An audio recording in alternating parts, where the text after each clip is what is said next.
இப்போ பொதுவாகவே ஏதாவது ஒரு பிரச்சனைனா பொண்ணுங்களை தான் சொல்லுவாங்க. நிறைய பழமொழிகளுமே இருக்குது. இப்போது ஜோதிடத்தில் கூட பெண் மூலம் நிர்மூலம்லாம் சொல்லுவாங்க. நீங்கள் அதை ஏற்கனவே நம்ம முன்னாடி பேசின வீடியோலேயே அதெல்லாம் ஒன்றும் இல்லை அப்படின்னு சொல்லிட்டீங்க. ஆனால் நான் ஒரு கமெண்ட் பார்த்தேன் சார், பெண்ணோட நட்சத்திரத்தை பொறுத்து குடும்பத்தில் மரணங்கள் நிகழும், அதை பற்றி சொல்லுங்கள் அப்படின்லாம் கேட்டிருந்தாங்க. அது உண்மையா?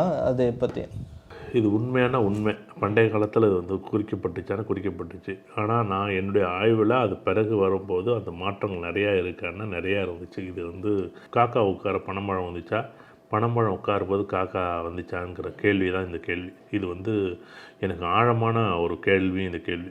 ஏன் அப்படின்னா, நிறைய இடத்துல திருமணமாகி அந்த பொண்ணு போன அன்னைக்கு, அந்த பையன் போன அன்னைக்கு அந்த பையனையோ அந்த பொண்ணையோ நம்ம உதாரணம் இந்த பொண்ணு வந்த நேரம் தான், அந்த பையன் வந்த நேரம் தான். நல்லா இருந்துச்சுன்னா சந்தோஷம் கொண்டாடுறாங்க. நல்லா இருந்தாலும் சொல்ல மாட்டாங்க, சொல்ல மாட்டாங்க. ஏதாவது கெட்ட நேரம் பொண்ணு வந்த நேரம், பையன் வந்த நேரம் அப்படின்னு சொல்லுவாங்க.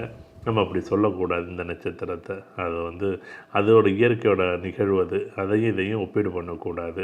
சப்போஸ் அவங்க 2 பேருக்குள்ளே இருக்கக்கூடிய உண்மையிலேயே கணவன் மனைவிக்குள்ளே இருக்கக்கூடிய பந்தம் நல்லது கெட்டது அந்த பெண்ணோட அமைப்பு இருக்குது அப்படின்னா தனிப்பட்ட ஜாதகம் தான் முதல்ல, அதுக்கு பிறகு தான் அடுத்தது. அதொட்டு இந்த மேஷலக்கணம், அஸ்வினியோ, பரணியோ, கார்த்திகை, ரோஹிணி அப்படியெல்லாம் எந்த நட்சத்திரத்தையும் இதில் குறை சொல்ல முடியாது. குறை சொல்லவே கிடையாது. நாங்கள் ஆனால் ஆய்வில் இருக்குது அந்த சப்போஸ் இது என்றைக்கோ ஒரு நீங்கள் ஆய்வு பண்ண வரைக்கும் அதில் இருக்க அது உண்மையா? இல்லை அது கிடையாது.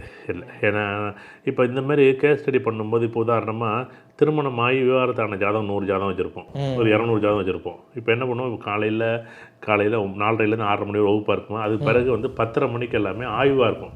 இப்போ உங்கள் இடத்துலேருந்து இப்போ ஒரு ஜோதிடர்கள் ஒரு பக்கம், அதேமாரி இப்போ ஏஎல்பி ஜோதிடர் ஒரு பக்கம். இவங்க எப்படின்னா, இவங்க சண்டை இவங்க உங்கள் தரப்பையும் விடக்கூடாது, எங்கள் தரப்பையும் விடக்கூடாதுன்னு இப்படி ஒரு சண்டை போடுறதுக்குன்னு ஒரு டீம் என்ன பண்ணுவோம், எதுக்குன்னா புரிதலுக்காக. இது மக்களுக்கு போய் சேரணும் அப்படிங்கிறதுக்காக நாங்கள் ஒரு ஆய்வு பண்ணுவோம். இந்த ஆய்வு இருக்கும்போது என்ன பண்ணுவோம் அப்படின்னா, இப்போ கூட அந்த மீட்டிங் போகணும்னு நினைக்கிறேன்.